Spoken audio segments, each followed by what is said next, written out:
Yo, what's up? It's your man's Joaquin. Make sure y'all like, comment, share, and subscribe to the podcast, because we got some dope interviews. So now let's get into the podcast. They listening, they listening, they listening to me. They listening, they listening, they listening to me. Yo, what's up? It's your man's Joaquin, and you tuned in to another episode of Heat Level Podcast. What's up, world? Well, today I got a guest coming straight from Bakersfield, California, and her name is Ashley Fontes. She's a yoga teacher, so I would like y'all to introduce y'all to Miss Fontes. Miss Fontes, speak to the world. Hey, everyone. You nervous, ain't you? Yes, I am. It's okay. So, Miss Ashley Fontes, I would like to ask you, where are you from, where you grew up? To everybody know where you're from because we told you, but what kind of environment you grew up in, and what made you get into being a yoga teacher? Give us a rundown. So I grew up pretty much in a pretty traditional family. What made me into a yoga teacher was actually a really rough pregnancy. Okay. I had a lot of sciatic pain, and I had a coworker who was a yoga teacher, and she told me to do yoga, and it took care of all my pain. And so afterwards, she's like, "Here, go see this yoga teacher, and you need to do yoga." And so I did, and it took care of everything, and I fell in love. And so I've been a yoga teacher ever since. Okay, well, I'll tell you this right here. One thing about me when it comes to yoga, it's very flexible. I'm in karate, right? So they teach us how to be very flexible, and yoga is just something that I ain't that damn flexible, okay? But I can't even sit Indian style no more because I ain't sit Indian style in a long time. I know everybody say, "Oh, you look young." Yeah, okay, we ain't gonna talk about my age, but I cannot do that. You know what I'm saying?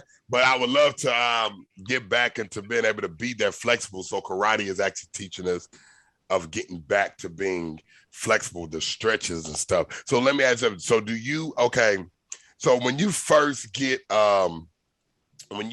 your class and stuff, do they come to you kind of already in shape per se? Or do you get clients that come that's really not in shape yet, that are trying to get there? Like, what are most of the people that you get to come to your yoga studio? So most of my students come to me not in shape. And actually the style of yoga I teach is called Iyengar. So we use a lot of props.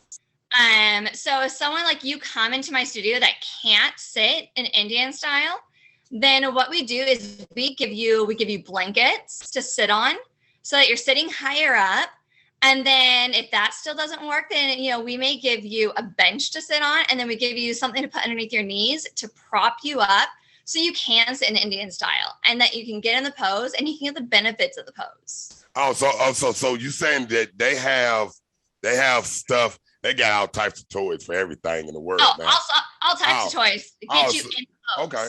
So you basically tell me they got stuff that can get you to where you are able to sit Indian style again. Because the idea is that the pose has benefits, and that's more important than sitting on the ground. Oh, okay.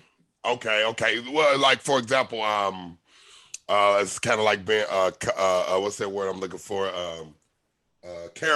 Chiropractors, yeah.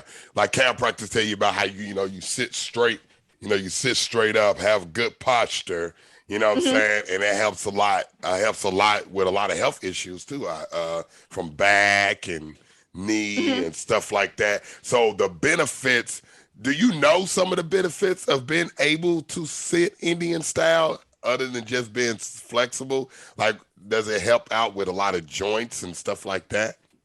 Well, one thing, obviously the hips, opening the hips and taking care of hips are a huge thing. I mean, if you have open hips, that is going to take care of a lot of sciatic pain. Okay. I'm big on sciatic issues because I had such a problem. It also helps with back pain. Okay. Shoulder pain because you're not running back, as you said. You're sitting up, your shoulders are back. Those are some of the benefits. And okay, and now me, I love fitness, right? So when I be talking to people about fitness, I be like, okay, look, I don't try to body shame, okay? I don't. Mm-hmm. I'm not but I grew up in a different, I'm from the streets, I grew up in bad, rough neighborhoods, and even in karate, they teach us to have thick skin. Like you can't care what another person says. You can't care. And if a person giving you constructive criticism, sometimes it's gonna be brutal, you know what I'm saying? Because they want to give it to you raw and uncut. And just to let you know, my podcast, I got, certain type of episodes I have that is no filter. So if you want to express yourself, you can express yourself, okay? But that being said, I for example, somebody that's overweight, right? And they say, well, 450 pounds. Because I do know some people that are that size. And it's like, they always say, I want to get in shape. I want to get in shape. I want to go to the gym. I want to run. I want to walk, but I ain't got the time.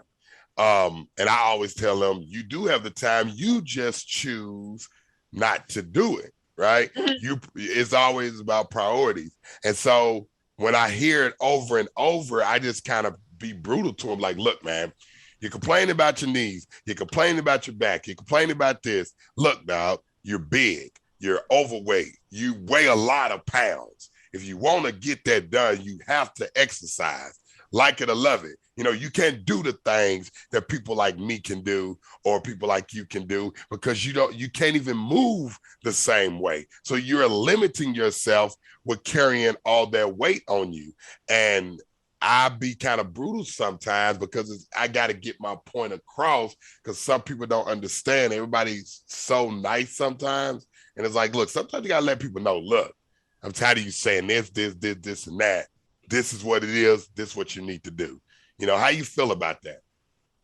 So I feel totally fine with that. But I've had a teacher who is like that, and I absolutely love her. She is one of my favorite teachers. She has made me cry sometimes in class. Yeah. With how brutal she is, and at the same time, I know she loves me. I know that she has my best interest in heart, and yes. she is so dear to my heart. I've tried teaching like that. And I've had students come to me and say, if you ever teach like that again, I can't come to your class. Okay. And so I've had to reevaluate how I teach. I don't know if my approach in that way is just more, doesn't come as loving as my teacher did, or if that's just not true to me. So I've had to figure out what way is more authentic to me, but I have no problem with someone saying to being that direct. And saying that. And you know what? I'm gonna tell you something. Now I got a lot of experience. I don't know how old you are, but I'm 36 years old. But I got a lot of experience and stuff from not just being in the streets, but even also on the other side. I even went to college also. So people like, oh, So I've seen in life itself, being raised by the state, losing my mom at a young age, being in state custody to my 19th birthday and all that stuff, and growing up, that I've realized that the world now is sensitive. Everything is sensitive. Everybody want to be politically correct. Everybody don't want to offend. Everybody don't want to do that. So when you see a lot of things now, it's like, okay, if I come to your yoga class, I don't want you to worry about my feelings. I don't want you to worry about how I feel about what you said. I want you to get me in shape. I don't care, because if I knew how to get in shape myself, I wouldn't be in your yoga class. You know, if I wanted to do yoga and I knew how to do it myself and get it down myself, I wouldn't need you. So I'm coming to your studio. I'm coming asking for your help. And who am I to come into your place, to your place of business, your studio, and be like, hey, ma'am, I'm sorry, but you can't be so direct with me. Like, it makes no sense in my eyes. That's why I'm glad that the first time that I started training people to get in shape was prison. I'm gonna tell you why. Because a lot of prisoners, I trained people that had life sentences, 30 years, 6 years, 15 years, whatever, all charges ranging from murder to, you know. So the thing is, being in prison, you know, even surviving it, but at the end of the day is I got a lot of people in shape. Don't get it wrong. You know, I had issues, you know, I had to handle business, but I'll put it to you like this. When I was getting a lot of people in shape, a lot of them people wasn't so sensitive. And the ones that were, they were sensitive in the fact like, man, I ain't doing all that. And they'll just stop training. It was like that. But most of them, it wasn't no sensitive. It was like, hey, man, dude, you're fat. Dude, you need to get your neck right. Dude, your cardio is down. You can't run right now. If I come at you punching and you run out of breath, you're a dead man. I can just do whatever. Like, I always had to do it on those things because, you know, in prison, you know, people got shanks and stuff like that. So we got to come on, look, this is survival, right? So what you going to do? You're not in shape. You're trying to fight off 3 people or a person that is very bigger and stronger and faster than you. And you don't even have the capacity, not just the strength, but not even the endurance to be able to protect yourself. So that's why I started. Now, when I got out, I had a couple people, family members and everything say, oh, man, we trying to get in shape like you. We try to get in shape like you. And then I don't get a call because they say I'm too hard. I'm too rough.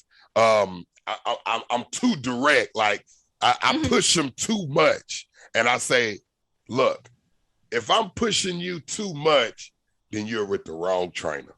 And that's just how I feel. You get what I mean? I'm not saying you feel that way, but do you think that if a person feel that way about your training and how you do what you do in your yoga studio, should they even be there? And I don't think you should compromise yourself, but what you think about that? No, I absolutely agree. I absolutely agree. I have a certain way. Because I teach Iyengar yoga, and because I use props, I'm not sure if most people haven't heard of Iyengar yoga. So the way that we teach, we don't do flow. We don't go one pose straight into another pose. And we teach you how to do each pose. So we say, okay, you know, in order to sit in Indian style, you know, you cross your legs, you roll your shoulders back, you sit up straight, you focus on your breath, and we give you a list of things to do. Well, most people, when they're sitting in Indian style, they want to sit, sit in style, turn this way, roll forward, do all these different things. You're right. They like turn this way, turn that way, do it this way, do it that way. You're like, just teach me this and let me get this down.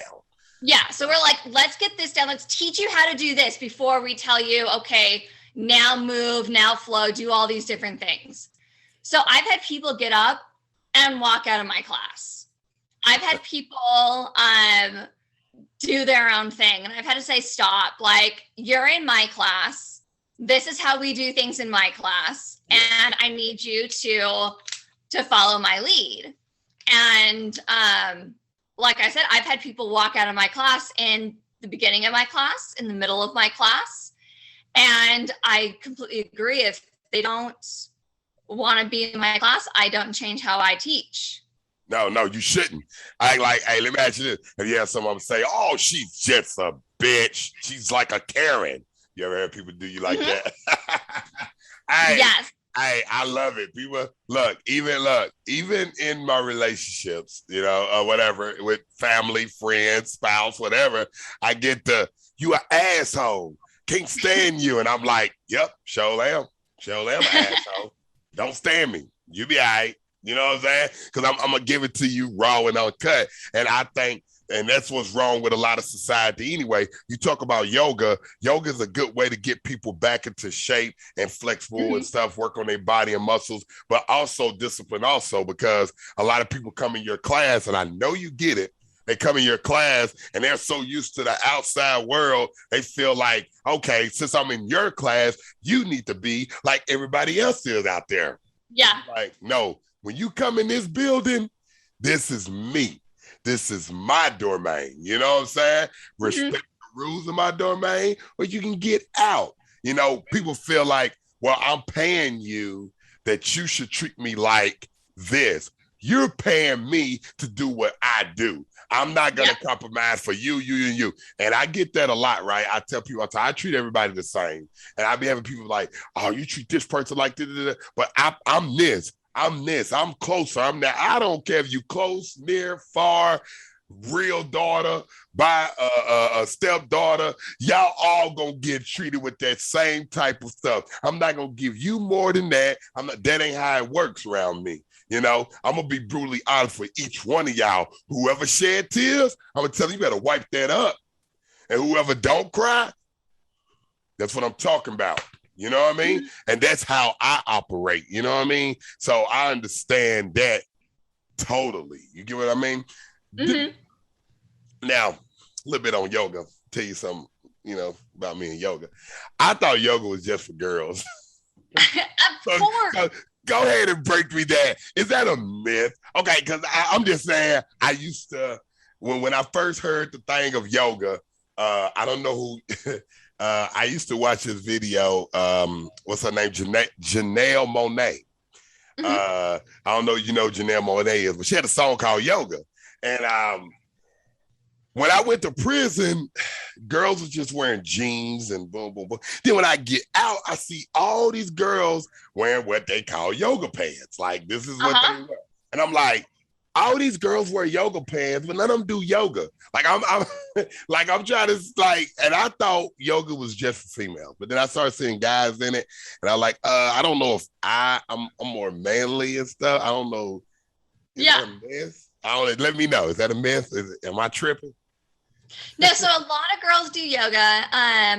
But actually within my style, there are a lot more men that do it. Actually, my guru, the person who started Iyengar Yoga, is actually his name is BKS Iyengar. He is a man. He's from India, and there's a lot of men within my style. There's a big myth in hot yoga. There's a place in my town that is a big hot yoga place. The idea is that you get skinny. That's their motto. Okay. Let's get skinny. Let's get you hot. Get you ready for summer. Get you ready for the beach. Yeah. Also, that's like hot yoga. I'm pretty sure hot yoga might be 95% women, right? Yeah. Okay, I don't think a man want to come to something called hot yoga. I'm saying I could, unless he's going there to check out the women and their tiny little bars and their sports bras. That exactly. That's my point. If I was a man and I pulled up to a yoga studio, I'm not going to do yoga. No, you're pretty much going there to check out the women. Yeah, there are a lot of men. That's really insensitive of me to say. A lot of men. I'm going to get a lot of comments of men yelling at me now for saying that. There's a lot of men who are really interested in yoga, especially within the Iyengar system, that come for the yoga. I can only imagine all the comments I'm gonna get now for saying that men are not interested in yoga. Hey, look, check this out. I tell you this right here. Oh, trust me, man. I had a person that was on my podcast. I used to have a co-host, right? I went through 2 co-hosts this year. I started my podcast in January, right? And I was in the top 200 in 3 months on Apple Podcasts, but this is the thing. So I had somebody comment and said, fuck you. And I was like what I do? And what I do to you, right? But I don't care. It don't matter. And it was, I had a podcast talking about 9 to 5s and side chicks. I think that's what it was. 9 to 5 and side chicks. And people just didn't like what I was saying about 9 to 5s, right? And I was like, I don't care. This is my opinion of how I feel, right? So I always think about it. If you getting backlash for something, or is it that you doing your job, somebody's paying attention. That's how I look at it, and I'm just keeping it real. And you're right. I understand it is men that's into yoga, but we're gonna do the stats on it, okay? Out of 100 men that's going to the yoga studio, it might be 20 of them, 25 that's actually going for the yoga, even 30. Well, and I've taught a lot of, I've taught a lot of men that are in yoga. I've taught, and most of the men that I've taught in yoga have been older men. I haven't taught that many younger men in yoga, and the men that I've taught in yoga, and again, I'm in the Iyengar system. I'm in the system that when men come into yoga, they come to fix a problem. They come to fix their bad back. They come to fix their knees. They come to fix, they come because they've been in football so long that they can't sit on the ground and they can't do Indian pose.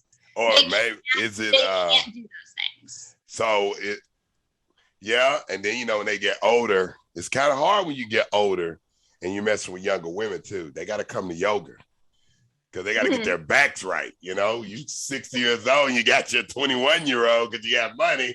They like, look, I'm gonna do some yoga. I'm gonna do some yoga. Yep. This girl's killing me. Yeah, that's exactly right. I ain't gonna lie. I know some old men that do yoga because they got yes, they need yoga. Yeah. They not trying to, they already old. They try to just stay up for a little more. They gotta stay up. Yeah. So I understand that. Now, me personally, I'm 36. Me personally is like, not my thing. I'm saying I don't even know how it would look. My built self coming through there, talking about some, trying to put my leg all up in the air. Like I said, in my style, and again, I don't know the other styles. Yeah. I don't know flow yoga. Okay. I don't know. I've only started going to flow classes. But do y'all okay? So in your style, it's not more standing on your head, right? We do a lot of standing on our head in my style. Oh, see, that's what I'm saying. I can't do that. Well, you don't start out doing that. Yeah, I know. But I don't even think I do a lot of stuff. I can learn a lot of stuff. But man, look, when I was younger, on headstands, walking on it's just, I don't know, my coordination is good, but I get out balanced a lot, but I'm learning balance real good in karate. I used to do boxing, kickboxing, but in boxing, it's a little different. You jumping around and it's more, when you're doing karate, it's a little more balanced. Throw a punch, come back, So it's different types. So we learning a lot about balance and bending your knees and having the right pose. Like if you're standing forward, widen your legs, bend your knees, keep your feet straight so you can be balanced when you throw your punches. It's just, so I'm learning that. Maybe that's a little bit of yoga too. I don't know. Well, and also, we use walls. Like I said, we use props. So if you can't, we don't start you off in the middle of the room and say, okay, stand on your head. We say, okay, let's go to the wall and kick your feet to the wall. Go to the wall and, let's push up against the wall. The wall is your balance point. And that's actually hard for a lot of people to do. It is hard for a lot of people. And we do it in stages. We say, okay, first, let's learn how to lift up your shoulder blades. Let's learn how to do the torso posture. And we do everything in stages. Okay. Now I got another question. Now we finna get into some crazy questioning and crazy stuff now, right? Okay. So, pole dancing. Okay. Now, Okay. when I came out of, okay, now, you know, when I was in my, you know, I could go to strip club, throw money, whatever, boom, boom, boom. Man, especially in Atlanta. Atlanta might probably the king of strip clubs, but a lot of them girls, they gotta do some type of yoga because the stuff I've seen in a strip club or what these girls do on these poles and how they use their muscles or bring their body out, flip around it, turn up and drop. And I'm like, they gotta know something just besides a pole. Now they have this stuff that is popular now that wasn't popular when I was growing up in the 90s is the pole dance class. You know what I mean? Now this is very popular. Like you got it is popular. You know, and I'm like, okay, so in my mind, just gotta think where I come from and what we do. I'm like, dang, they teaching all the girls to be freaks on the pole. That's how I looked at it. I'm like, wow, like it really kind of amazed me, especially when when I got out. I'm like, these girls are really saying, oh yeah. So yeah, I gotta go to my pole dance class at 3. And I'm like they talking like this is like it's like normal. Like I'm coming from my corporate, I'm talking to my coworkers. Yeah, I got a pole dance class at 3. And after that, I'm going to pick up the kids from like what? Like it throws me off, you know what I'm saying? Because I'm used to, that's you try to be a stripper, but actually they say pole dancing class is like it gets women's shape. It's very good, and they use a lot of yoga techniques in the pole dancing class. I say that's crazy. So, have you ever thought about starting your pole dance class? There's no place in Bakersfield to do a pole dancing class, so I live in a very conservative city. Very conservative city. Oh, y'all like that? Y'all probably ain't got a strip club. No, well, no, we have a few strip clubs, but they're still not places that the reputable people would go to. Oh, so it's more like one of them ones like nobody's really topless. It's really more like I would have no clue. I've never been to a strip club. Oh, you gotta go. No, listen, this is crazy because you're not gonna. A lot of people say, "Oh, no, I don't go to strip club." Look, you gotta go to strip club one time. First and foremost, they help out with a lot of your yoga techniques too. Because I promise you, you gotta go to a good strip club. Like some people just go to strip club, throw money, nah. Like especially you being a yoga instructor, right? If you came to a strip club in Atlanta, which is like the number one of strip clubs, or you go to Miami. Okay. And LA got some good strip clubs too, which I'm actually going to LA. I've not been to a strip club in LA, but I've heard about their strip clubs. But I've been in the ones in Atlanta and stuff like that. But you can go to strip club and just take away all the butts and breasts you're gonna see. Watch what they do on them poles. That's the thing.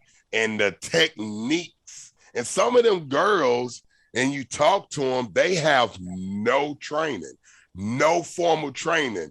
Oh my gosh. Learn how to do that stuff on them poles. They just like, oh, I'm gonna do this. Ooh, I can like crazy. And like some of them could be yoga instructors and pole dance, but they just, they probably make more money doing stripping, to be honest. But, I'm sure they do. Yeah. But yeah, you should just try. Like it ain't even gotta do like conservative. I understand conservative, right? But sometimes you got to break out of your shell sometimes because you never know what you'll see. You know what I mean? You never know what can show you. Believe something, and I always believe this, that the most uncomfortable thing can show you the most amazing thing. I promise you that. Okay. So you try it one time. It's okay. So now, question. Doing yoga, do y'all focus more on joints and stuff like that and stretching the muscles and stuff? Then y'all focus on the cardio aspect of fitness, period? What is y'all cardio aspect? Like how do y'all build up cardio doing yoga? So we don't focus on the cardio in my style. We focus on doing the pose correctly. We focus on moving the muscles. We focus on getting into the position of the pose. Okay. So like there is a specific ideal pose that we want to look like we are in. So we're going to use props. We are going to use props to get into that pose. We want to look like we are in the ideal, triangle pose. We want to look like we have like 3 different triangles in our body. Okay. So if say I'd be seeing them do something like this, and then they like, see if I can. I don't know if I can. Mm-hmm. That pose, talk about when you got your leg up and so what is that called? That's called tree pose. Tree. Okay, so it's like so it's like I am a tree. Mm-hmm. Like that. I seen that on a movie, a comedy movie. It's like I am a tree. I am water. I am, so that is that like one of the most difficult poses to do in yoga? Depends on if you have balance or not. If you have balance, it's not that difficult, but if you don't have balance, it's really difficult. And really your balance depends on the day. Most people in your class, do they got good balance? It depends on the day. I have days that I can do that pose and I can hold it for a minute. And then I have other days I fall out of that pose within 2 seconds. Is it because of your what is it called? Equilibrium? I can't even say. Yeah, your equilibrium. Mm-hmm. Yeah. So it's which is your ears. Mm-hmm. Right? That's your balance, what I'm saying? And a lot of people don't know that. And that's the reason why in boxing and stuff, you hit that ear, boom, and you knock them off, and they get dazed and you knock them off when you hit right here, which shakes that and it knocks you off balance. And a lot of people don't know that. But yes, I'm not telling everybody next time y'all get in the fight, just hit somebody in the ear. What I'm saying. Good to know. Keep that in mind. No doubt. So I got another question for you before we get to some segments. Now, I gotta ask you this, and the reason why is because I'm the type of person who want to know what type of person I am talking to. Okay. Now, how many Black people come to your class? It depends on which class. I usually only have about 2 or 3 per 20 people. Yeah, but also my town is about 40% white, 40% Mexican, 20% Black. Okay, yeah. Well, well, you're in California too, so yeah. So that's very, very understandable. All right, now me growing up, you never see a lot of Black people ever talk about doing yoga. It's not nothing I ever really heard growing up and stuff. But would you say that the Black community, because we're talking about stats now, we're number 1 when it comes to cholesterol, diabetes, heart disease, and you've been a Caucasian woman. And a lot of people get mad and be like, I don't think other races should speak on Black issues. I'm not that type of person. I think anybody that recognizes Black issues should be able to speak on it or give insight about it. So I want to say to you, as Black people, as these are the stats, now remember, it's the government, but these are the stats, that, Black people are more healthy, more overweight. Like I said, cholesterol, high blood pressure, diabetes. We're like number 1 breaking in all those forms, which could help off a lot of exercising. But most Black people in this country that grew up on, pork and all this fattening foods and just, government assistance where you couldn't buy the good stuff because it was so high priced. Just like my mom, it was 5 of us and we was on government assistance. So you get $600 worth of food stamps a month. You can't go buy almond milk. Like I drink I don't drink regular milk. Trust me, I know the history. I know what I know. First and foremost, we are the only species that still drink milk that's actually not even coming from our species. And that's really not supposed to happen. So when a lot of people say, oh, he's lactose intolerant, he's that way, you don't supposed to be drinking that milk anyway. It's coming Yeah. from, period. But I'm just saying, so we grew up with the milk and the cereal and the bologna that's mixed with chicken, pig, and all other types of animals, because we had to make it stretch. So instead of getting the healthy drinks, like right now, this is called Zevia, Z-E-V-I, we couldn't get nothing like this. We had to get, Sprite, Dr. Pepper, because it was cheaper to get more, than trying to get that. So do you think that more Black people in the Black community should get out of the mind frame of buying stuff that costs a lot of money just to look good on the outside, as Mr. David Banner would say, spending $2,000 on what they look on the outside, but don't even want to spend $2,000 that will make them feel better on the inside?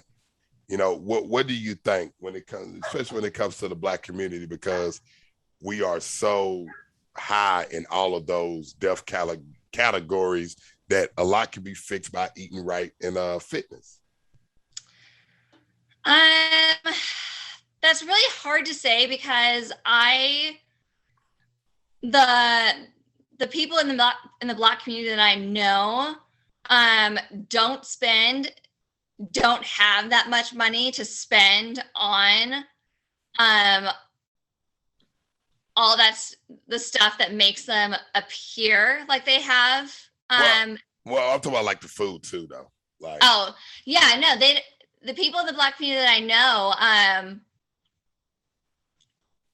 really just struggle to make ends meet. Just to make ends meet. And so what I've been trying to do is to really reach out to them and offer classes that make it affordable so that they can come to yoga. Because I'm gonna be honest with you, it's hard. And look, I eat healthy now. We do all great strawberry. We eat healthy now, and I exercise a lot because I'm into fitness, right? So I'm willing to sacrifice paying $500 and only coming out with 5 bags of groceries. That's all that I'm healthy with, than coming out with $500. You have kids? Yes, I got. Okay. Actually, I got 6 kids, but a total 8. But I'm just saying, like right now in my house, right now I have 3. I have 11-month-old, I have a 5-year-old about to be 6, and I have a 14-year-old. Oh, wonderful. Yeah. And then I got other kids too. They 16. that are all nice and grown. Yeah, we'll keep, they whatever, they eat like they won't eat. But but and that's what I'm saying. So I do have kids, and I work my butt off too. And I just and don't get me wrong, sometimes we like, man, dang, we spent $300 and this is all we got. But we make it work, because I think it's better to be healthy and stuff like that than not be and have to deal with that long term. You don't want to deal with that long term. So like you said, they struggle, but don't get me wrong, it's hard. It's hard. Me, I live comfortably. Like but I do a lot of stuff, shooting film and all that. So I got a different, but we just talk about everyday people, right? Everyday people, the middle class people, just everyday people. It's hard when you go into a grocery store. Everybody can't shop at Sprouts. Everybody can't shop at Whole Foods. You know what I'm saying? Everybody can't shop there because they just don't have the funds to do it. Even look, we drink almond milk. Now you can go in there and you look at almond milk and you see what you get for the price of almond milk, and look what you can get for the price of regular milk. You know what I mean? And I think it's hard for people because they'll see this pork bologna, chicken, pork, and beef is all mixed in one. It's like the leftovers. And that says $1.29. But then over here, you get the beef, or you got the turkey bologna that's saying $4, $5. They like, man, 2 of those, it's 4 of those, you know what I'm saying? Mm-hmm. And that's how a lot of people look, especially when when you're poor, you're in the inner city and you see that you don't want to pay that because you want to make it last. You know what I'm saying? So No, I absolutely understand. And I I wish I could. I mean, I've had times where, for me money is tight, and I've had similar thoughts, but I haven't had that life experience where it's that long, where the entire life span is that length of time. And I'm trying to feed multiple mouths of kids. I've had 3 kids, but I don't know. I don't feel like I can really answer that question. Yeah. Well, yeah, you say, well, I've been in a situation, but I've not been in that type of situation. But another thing, do you think we are a little bit responsible as parents? I'm saying poor, rich, middle class, it don't matter. But you think we are responsible as parents when it comes to the way our kids eat and the diet of our kids? Oh, absolutely. Absolutely. Because they're gonna see what we do, and that's what they're gonna want to do, right? Absolutely. And let me rephrase it. It's different, okay? It's different from forcing. All right, and this is what I mean. Your kids get older, they 7, 8, 9, 10 years old, and and they like other little things, and they tried it out of school, and they're like, oh, I like this. I don't think us as parents that we should say, well, I'm a vegetarian, so you're gonna be a vegetarian. Yeah. All right, me saying that, and it don't matter. It's one of my family members, and they don't listen to my podcast anyway, so they think I'm too. You be cussing, whatever. That's another story. But if you forcing your kids to be what you are, you say like, well, look, I'm a vegan, so you gonna be a vegan. That's a difference than showing your kids, because if you're being a vegan and your kids paying attention, you being a vegan, and they start eating and they kind of like it, and they, let them make their decision, right? Me personally, my 11-month-old, I didn't do this for my other kid, but my 11-month-old, if it be one, we ain't gave him no meat yet. He ain't got no meat yet, right? But he loves strawberries. He loves carrots. He loves rice. And like when you put something else to his mouth and he'll go, no, give him this, give him the strawberry, give him the carrot. He loves water. When you try to give him he loves the Savea soda because it doesn't have sugar in it. No, he loves Bai. I drink Bai because the way that it's the antioxidants and all that. But if you and I tried it one day, I said, give him some Dr. Pepper. He go like this. He don't even like it. Like, he don't know. Then when you try to do it again, he just move his face. No. But he loves water. Like, he will drink water. And that's what I'm saying. So it's what you're giving. So when he see us and he's like that, hopefully he'll want to do that. You know what I'm saying? Absolutely. But I'm not gonna force nothing on my kids. Like, my girl, she's of the Christianity faith. I can't say she a Christian, and I don't, I didn't know that, Jesus, the savior, that's what she believes. I'm a Muslim. Now, if you get it right, she of course we believe in Jesus. We just don't believe that he's a savior and all that. And my girl, she's white, right? So, and everybody like, oh, you black, you're supposed to be with a white girl. Like, first and foremost, I am not Nation of Islam. Get it right. Minister Louis Farrakhan is not the same as Sunni Muslims, but some people don't know, and they just be talking, and they have no clue. And I say, no, it's white people. There's Muslims all over the world. We ain't gonna talk about that.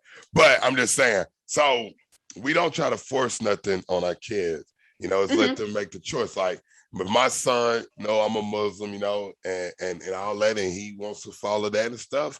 Cool. If you want to follow what his mom do, cool. Like, it's not what I'm gonna do. You know what I'm saying? Absolutely. Make you a better person and all that. Right. So that's why if you see my name is Joaquin, Abdullah Talib. Yeah, I changed it a year ago. My name used to be Antonio Deshaun Lowe, and I just got my passport with my new name. Oh, wonderful. Yesterday. Yeah. So, and everybody like, oh, you a felon? How you get a passport? I just be like, look, man.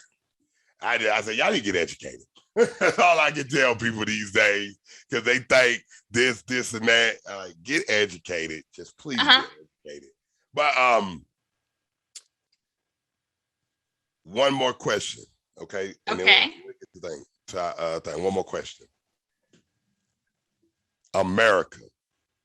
Okay. Do you like the state that America is in at the moment?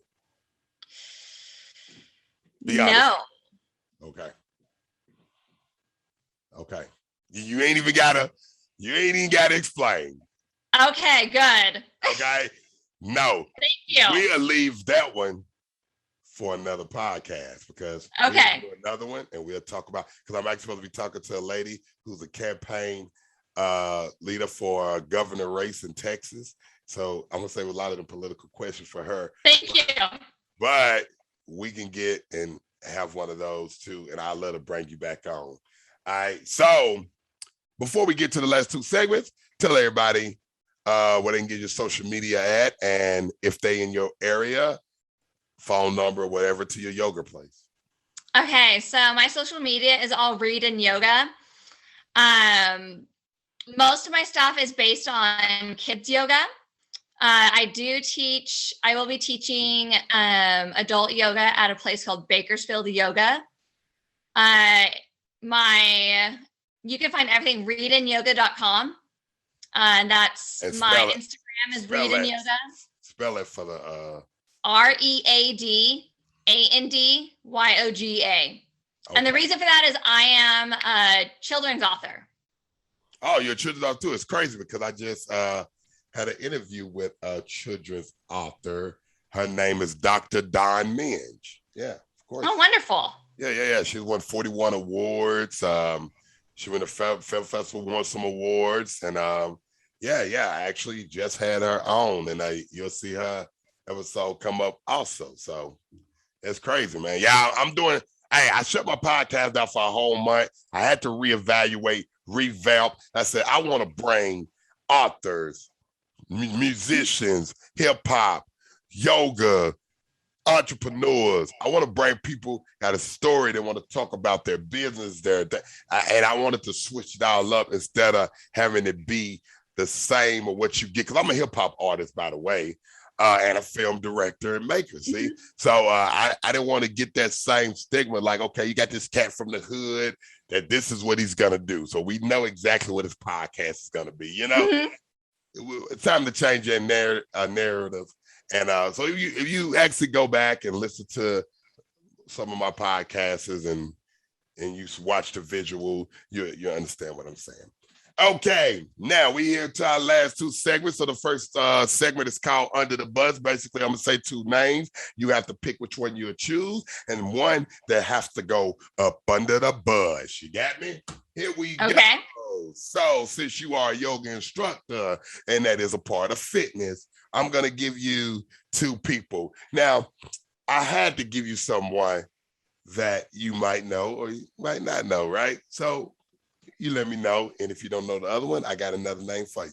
Here we go. We're going to take it back to the 90s. Okay. So you have Billy Blanks and you have Richard Simmons. So which one of those fitness guys do you pick and which one that you would throw up under the bus? Let's do it. Well, I know Richard Simmons. I don't know the other one. Oh, Billy Blanks, Tabo. Oh, yes, Billy Blanks. Billy Blanks, Tabo. So which one would you pick and which one would you throw under the bus? Billy Blanks. Okay. So everybody, just let you know, Miss Ashley Fontes says she picked Richard Simmons and Mr. Billy Blanks. You, Tabo, was good. If you a Tabo hoe, be a Tabo hoe. That's what I say. There ain't nothing wrong with that. If you love Tabo, cool. But Mr. Billy Blanks Ashley Fontaine had put you under the bus, and Richard Simmons, the iconic Richard Simmons, you was chosen by Miss Ashley Fontaine. That's what's up. Love it. So here we go, y'all. Y'all already know, man, we had our last segment of the day, and it's called Brutally Honest. Basically, I ask a question, and y'all know my questions be crazy, and you have to answer my questions. If you don't, Miss Ashley Fontaine, I will roast you. By the way, yes, I will joke on you. I've been looking at things to find to say that will be joking and roasting, and I will roast you if I don't believe you. Are you ready? Here we go. I'm ready. Have you ever had a crush on the same man that your best friend got with? It could be high school, it could be boom, but have you ever had a crush on the same guy that your best friend end up getting with? No. Oh, so basically your best friends didn't have good choices of guys. No, I got the guy that my best friend had a crush on. Oh, so you was on the other end. Yes. Oh, okay. And guess what? I believe you. I believe you. So you basically got with the guy. So if I asked her this question, do you think she would have said yeah? Yeah, she had ended a relationship. Oh, okay. Well, hey, you didn't. But on the other end, you want to be honest with you? Me either. It was always the other way around for me too. I was like, oh yeah, okay, cool. But she ain't feeling you, man. But yeah. Yeah. So I believe you on that one. So you don't get roasted. Oh, good.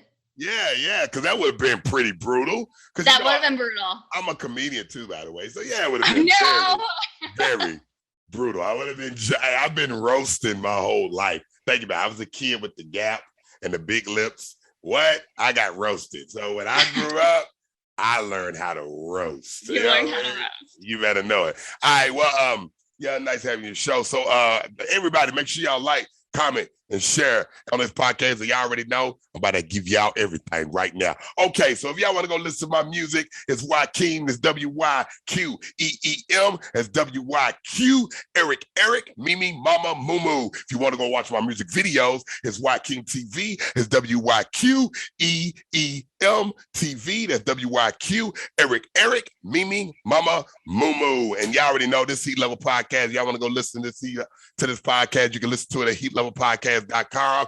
Audio, best believe it. We on Apple Podcasts, iHeartRadio, Pandora. We on wherever you get your podcasts up, because I'm not finna name it all out for y'all. Y'all already know. It's everywhere you get your podcast. And if you want to look at the visuals and you want to see my beautiful face and you want to see her beautiful face, y'all can go watch this on youtube.com and you type in Heat Level Podcast. If you don't know how to spell Heat Level Podcast, I suggest you go back to school and learn how to spell Heat Level Podcast. Thank y'all on that one.